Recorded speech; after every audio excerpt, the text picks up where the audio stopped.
Are you thinking of buying a home with someone you're not married to? Coming right up on Money Sense Media.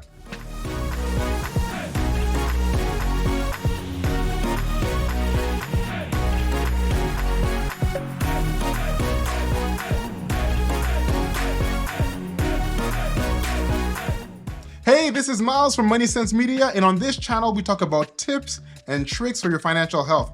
Please consider subscribing to the channel, turning the bell notifications, and sharing this video with a friend.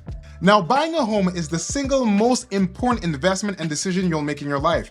The question is, should you be buying a home with someone you're not married to? Maybe it's a family member, maybe it's a friend, maybe it's a girlfriend or a boyfriend, or maybe it's even a coworker. Yes, I did say coworker. The truth of the matter is, in the past 5 years, we've seen a huge increase in house co-ownership.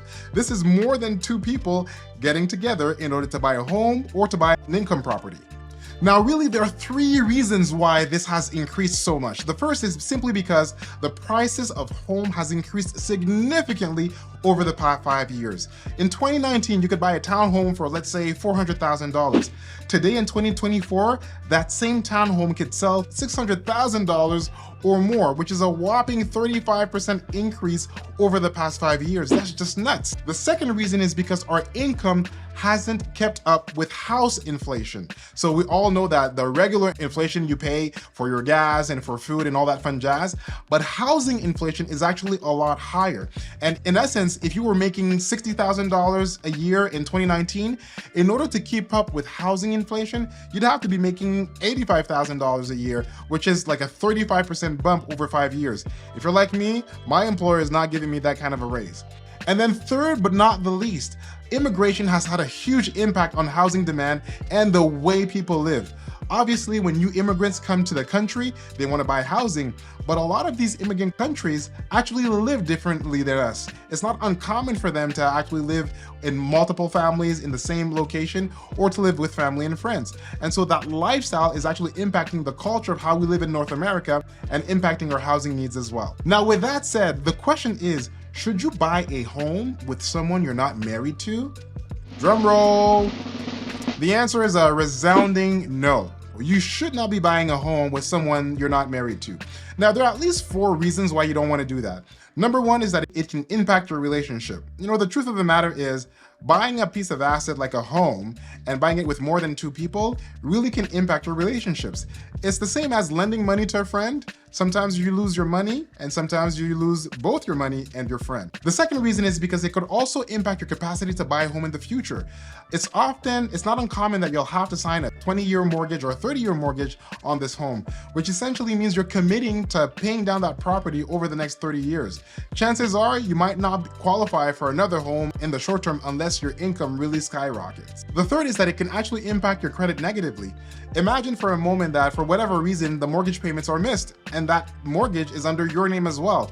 That can have devastating impact on your credit. And the fourth is really that it removes flexibility. It removes flexibility for you to actually be able to make moves in the future. Let's say you want to change states, or you want to move countries, or you want to move provinces, or you want to downsize, or you want to upsize and get something different. Because you have somebody else that you need to consult and get permission of, it actually removes some flexibility. Now, I want to be clear, there are a lot of good reasons why you want to get into the housing market. The best time to get into the housing market is yesterday, especially if you have a long-term horizon.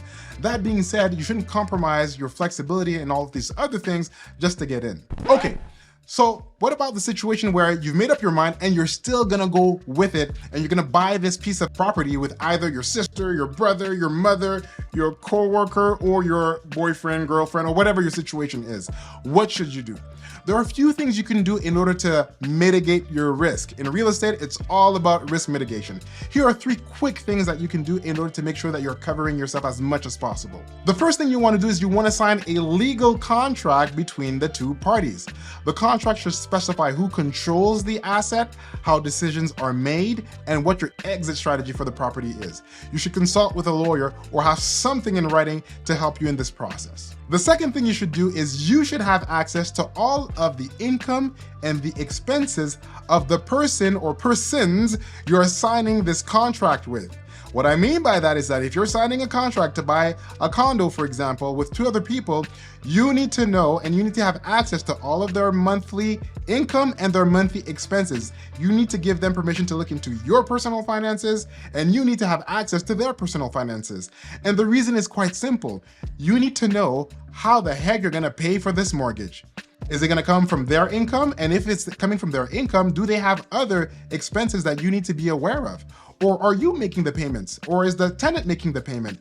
You need full clarity and full access to their personal finances to make sure that this investment decision is the right one. And then the third thing is that both of the parties need to agree on an operating budget before you buy the house. An operating budget simply means that we agree that we're gonna pay the mortgage plus X% or X number of dollars to take care of property taxes, maintenance, emergencies, and so on and so forth. And you wanna put that in place before you buy the home. And again, the reason you wanna do that is because you wanna go in there with full clarity and understanding of who's gonna be contributing what, and in the case of expenses, who's gonna be contributing what. So there you have it. Comment below and let me know if you've ever considered buying a home with someone you're not married to. Thanks for watching the video, and I'll catch you on the next one.